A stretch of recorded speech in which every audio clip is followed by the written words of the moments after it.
മറ്റുള്ളവർ അവഗണിച്ച, തിരസ്കരിച്ച ഇടത്തേക്ക് അഭിഷേകത്തോടെ ദൈവം നിങ്ങളെ വീണ്ടും കൊണ്ടുചെല്ലും. മോർണിംഗ് മന്നായിലേക്ക് എല്ലാവർക്കും സ്വാഗതം. മോശയുടെ ജീവിതവുമായിട്ട് ബന്ധപ്പെട്ട് ഒത്തിരി സന്ദേശങ്ങൾ നമ്മൾ ഈ മോർണിംഗ് മന്നായിൽ കഴിഞ്ഞ 3 വർഷമായിട്ട് കേട്ടുകൊണ്ടിരിക്കുന്നുണ്ട്. ഇപ്പോൾ ഞാൻ പറഞ്ഞ ഭാഗവുമായിട്ട് ബന്ധപ്പെട്ട കർത്താവ് സംസാരിക്കാൻ പോകുന്നത് പുറപ്പാട് പുസ്തകം 3-ാമത്തെ അധ്യായം അതിൻ്റെ 10-ാമത്തെ വാക്യം. ആകയാൽ വരിക, നീ എൻ്റെ ജനമായ ഇസ്രായേൽ മക്കളെ മിസ്രയീമിൽ നിന്ന് പുറപ്പെടുവിക്കേണ്ടതിന് ഞാൻ നിന്നെ ഫറവോൻ്റെ അടുക്കൽ അയക്കും. ഞാൻ നിന്നെ അയക്കും. ഇത് ആരുടെ ശബ്ദമാണ്? ദൈവത്തിൻ്റെ ശബ്ദമാണ്. ആരോടുള്ള ശബ്ദമാണ്? മോശയോടുള്ള ശബ്ദമാണ്. എന്തുകൊണ്ടാണ് ഈ ശബ്ദം മോശയോട് ദൈവം പറയാൻ കാരണം? ദൈവജനത്തെ വിടുവിക്കണമെന്നുള്ളൊരു അതിയായ ആഗ്രഹം, എൻ്റെ സഹോദരങ്ങളെ ആ കഷ്ടതയിൽ നിന്ന് പുറത്തു കൊണ്ടുവരണമെന്നുള്ളൊരു അതിയായ ആഗ്രഹം 40 വർഷത്തിന് മുമ്പ് മോശയ്ക്കുണ്ടായിരുന്നു. പക്ഷെ ഇപ്പോൾ മോശയ്ക്ക് ആ ആഗ്രഹമൊന്നുമില്ല. കാരണം അവൻ ചില കാര്യങ്ങൾ ചെയ്തു തുടങ്ങിയപ്പോൾ അതിനെ അവൻ്റെ സഹോദരങ്ങൾ നെഗറ്റീവായിട്ടാണ് എടുത്ത്. അവർക്കത് തിരിച്ചറിയാൻ പറ്റിയില്ല. ആരോ പറയുന്നല്ലോ എൻ്റെ കാര്യം കർത്താവ് പറയുന്നതെന്ന്.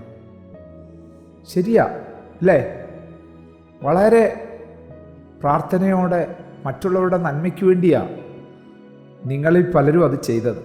പക്ഷേ അത് കണ്ടവർ, അത് മനസ്സിലാക്കിയവർ അത് നെഗറ്റീവായിട്ടെടുത്തു. പിന്നെ മോശയ്ക്ക് അവിടെ നിൽക്കാൻ പറ്റുമോ? ഇന്നലെ ആ മിസ്രയീമിനെ കൊന്ന പോലെ ഞങ്ങളെ കൊല്ലാനാണോ നീ വന്നേക്കുന്നേ? ഹല്ലേലൂയ. അവർക്കത് തിരിച്ചറിയാൻ പറ്റിയില്ല. അവർക്കത് മനസ്സിലാക്കാൻ പറ്റിയില്ല. എന്തുകൊണ്ട് അവർക്ക് തിരിച്ചറിയാൻ പറ്റാഞ്ഞ്? എന്തുകൊണ്ട് അവർക്ക് മനസ്സിലാക്കാൻ പറ്റാഞ്ഞ്? 2 കാര്യം. ഒന്ന്, മോശ തൻ്റെ സ്വയബുദ്ധിയിലാണ് ഈ കാര്യം ചെയ്തത്.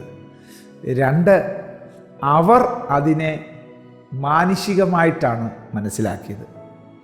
അവിടെ മോശയ്ക്ക് പരാജയം സംഭവിക്കുകയും മരുഭൂമിയിലേക്ക് ഓടിപ്പോവുകയും ഇനിയൊരു തിരിച്ച് വരവില്ല എന്നുള്ള രീതിയിലേക്ക് കാര്യങ്ങൾ മാറ്റപ്പെട്ടു.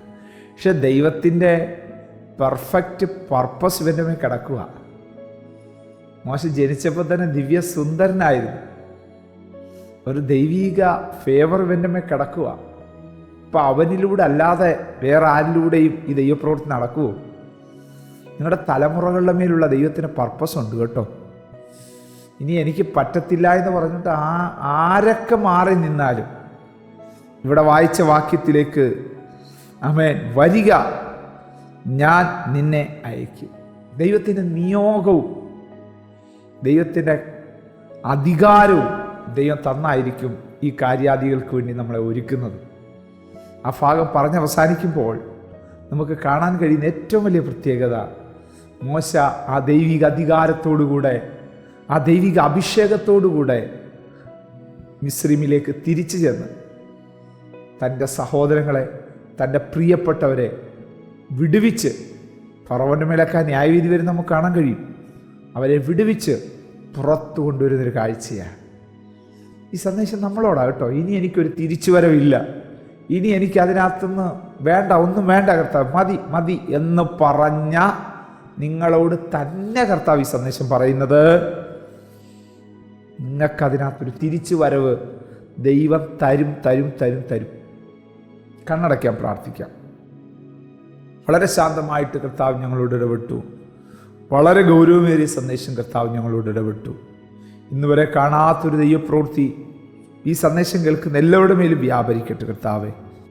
അങ്ങ് ഞങ്ങളെ വിളിക്കുന്നല്ലോ. ആകയാൽ വരിക, ആ വാക്ക് ഞങ്ങൾ സ്വീകരിക്കുന്നു. ആ വചനം ഞങ്ങൾ ഏറ്റെടുക്കുന്നു. ഞങ്ങളുടെ ജീവിതത്തിൽ ഏറ്റവും ബ്ലെസ്സഡായിട്ട് ഈ ദിവസങ്ങൾ ദൈവം തീർക്കണം. മഹത്വം അങ്ങേക്ക് യേശുവിൻ നാമത്തിൽ തന്നെ. ആമേൻ. God bless you. ദൈവം നമ്മെ അനുഗ്രഹിക്കട്ടെ. Praise the Lord. മോർണിംഗ് മന്ന സന്ദേശം ശ്രവിച്ചുകൊണ്ടിരുന്ന എല്ലാ ദൈവമക്കൾക്കും സ്നേഹവന്ദനം. പാസ്റ്റർ ബിനു വട്ടപ്പാറ.